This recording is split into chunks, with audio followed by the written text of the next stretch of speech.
Hey, good morning, everyone. It's still morning, I guess. It is Saturday. Happy Saturday, September 6th, 2025. It's 11:52 a.m. here in Chicago. I just got back. I went home to Rhode Island, was there for a week. I had a great time. I always get really sad when it's time to leave. I don't know what that's about. So I'm going to start going twice a year.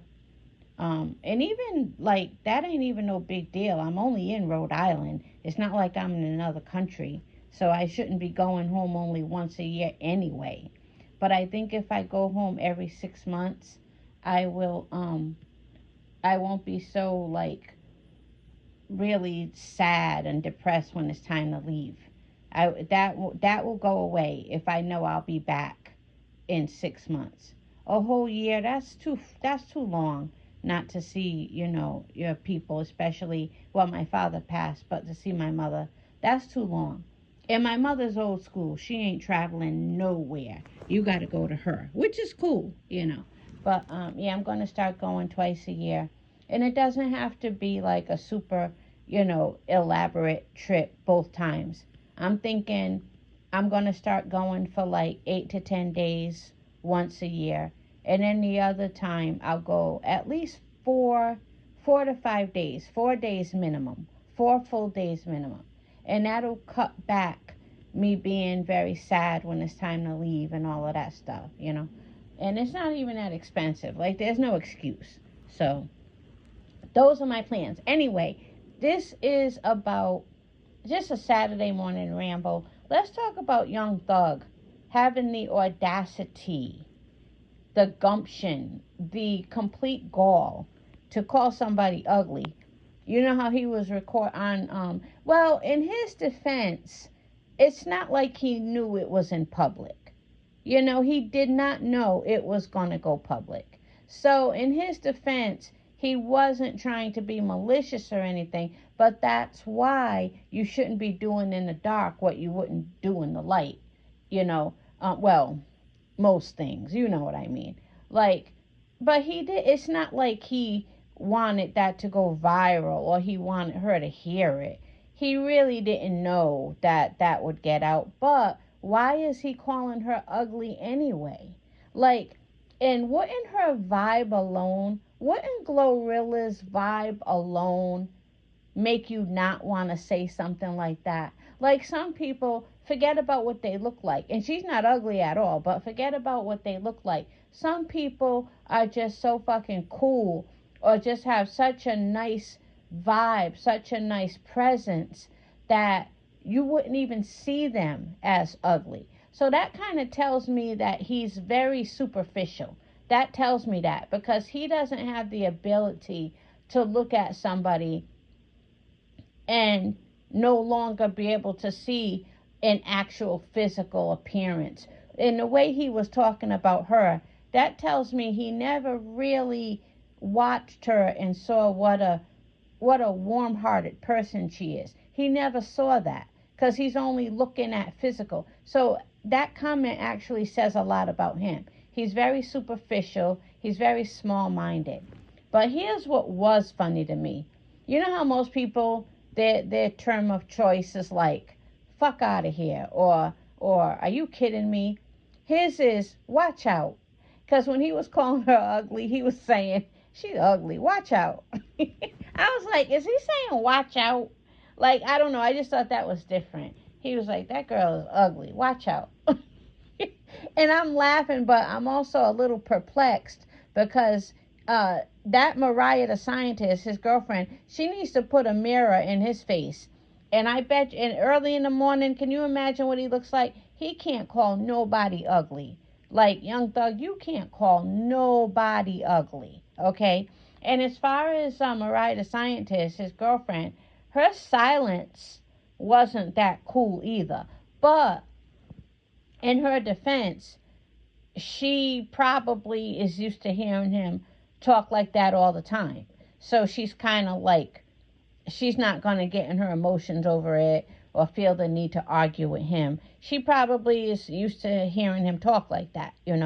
But it would have been cool if she would have said, "You think Glorilla's ugly? Really? She's not ugly. Plus, she's mad cool." Like, she didn't say nothing. But again, they didn't know it was being recorded. And I think that is a big thing in their defense. They did not know it was being recorded. So it was kind of like pillow talk, but it wasn't. But yeah, Young Thug, don't call nobody ugly ever again in life. Because you ain't cute.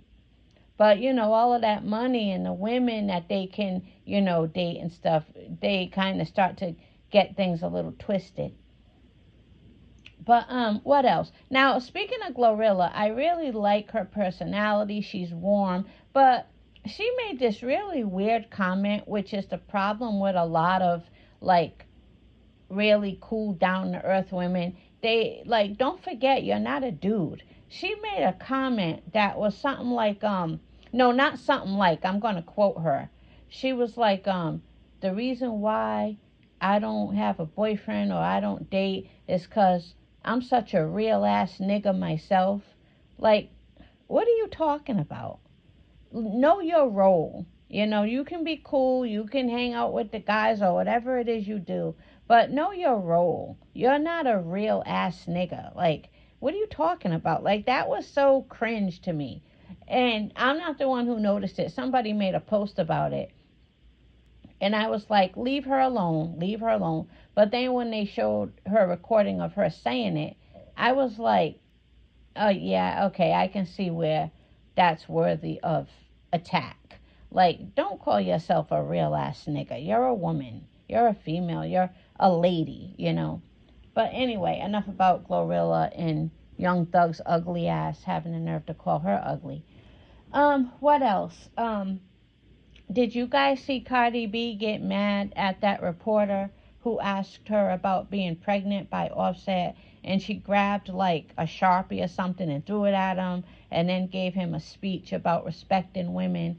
And it's like, okay, but Cardi B, you have to, like, it's going to take a little bit longer for people to regard you that way, the way that you want to be regarded. It's going to take a little longer because just last month you were literally on all fours grinding your ass between Stefan Diggs' legs while he spanked your ass, and you had 3 children at home, and you probably are still technically married.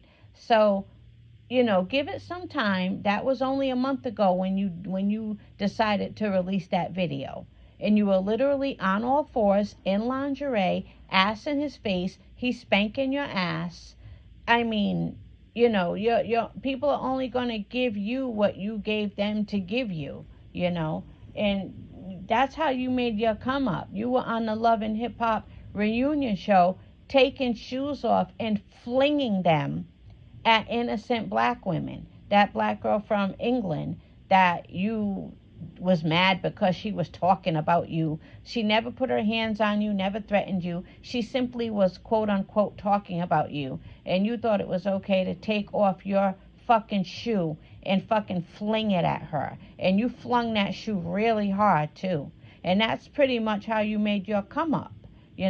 And let's not forget, when you had like fucked up teeth, you used to talk about, how good you were at de-sucking and stuff. Like, you want to forget all of that. We'd like to forget it too if you let us. But again, you just released a video last month of you grinding between Stefan Diggs' legs. And look what he went and did about you. Now that should tell you something. Look what he went and said about you. And he knew you in an intimate way. And look what he did. And you expect a reporter who doesn't know you to have more respect? You can't even get the men that you share a bed with to respect you. You're not going to get a reporter who's trying to make a bag to respect you. I kind of feel bad for Cardi B, but she brought this on herself. And then she made that horrible remake of Jay-Z's Imaginary Players. Like, leave Jay-Z's music alone. That's not for you. You got a lot of nerve. Like, you are not on his level to be redoing his music. Now, if she tries to redo anything by Biggie, I'm going to have to take a trip to New York. But, no, enough about that. But honestly, I do kind of feel bad for Cardi. But she gave that man a lecture, and I'm sure everybody was like, Cardi, please. But what else is next? Oh, salute to 78. 78 posted Clarissa Shields saying that people are coming for her, black women, white people, and homosexuals. Now, I don't know nothing about that. And I will say this on behalf of the black women coming for her. It's not a personal thing, Clarissa.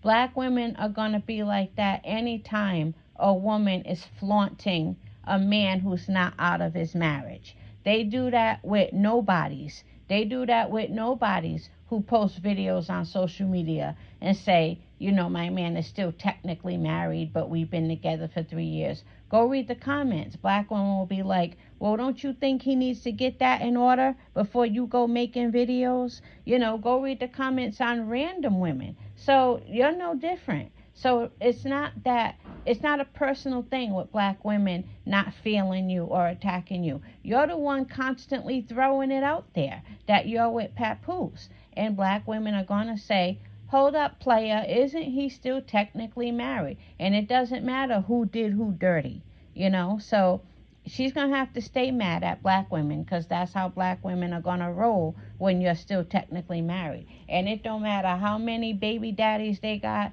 It don't matter how many, you know, times they ain't never been proposed to. They're still going to do it. So, you know, you're going to have to get over the... I don't know what the white people been doing to you or the homosexuals, but black women, that's the most I see as far as them attacking you. They don't like you flaunting papoose and he's not out of his marriage. So it is what it is.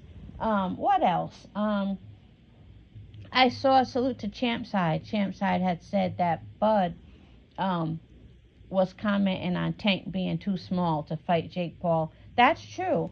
But Bud, you need to worry about your own size going into your fight. How you worrying about Tank? Well, not saying he's worried about Tank, but how you commenting on Tank being too small and you just came up 3 classes to fight Canelo? And I want Bud to win so bad, you guys. But yeah, you can't talk about Tank being too small because you were too small too. But I do agree with him. Tank is too small. Tank's like a little munchkin. Isn't he like 5? He's my height and shit, and he's a dude. I mean, no offense to really short dudes, but, you know, he is a little man. And I guess that's all Bud was saying. But Bud, get in there and don't let anybody convince you to, you know, constantly stand in the pocket and go toe to toe. Use your movement. Don't let anybody try to make you feel like movement needs running or, you know, movement means running. You know, that's those other people who say that. We know better. Movement does not mean running. You need to move. That's how you beat a person like Canelo. Everybody who has beaten him, they definitely did their movement, whether it was Floyd Mayweather, Lara, who I know didn't win technically, but I mean, he won officially, but in my opinion, he Canelo won that fight officially, but in my opinion, he didn't really win against Lara. You know, you gotta move, so don't let anybody shame you out of moving. Definitely give him problems, you know, closing you off in the ring. He's the one with the movement and the stamina issues, not you. Why you gotta not use it, you know? Let me see, what else? I was going to talk about something else too. Shit. I guess that's it for now. All right. Have a good day, everyone.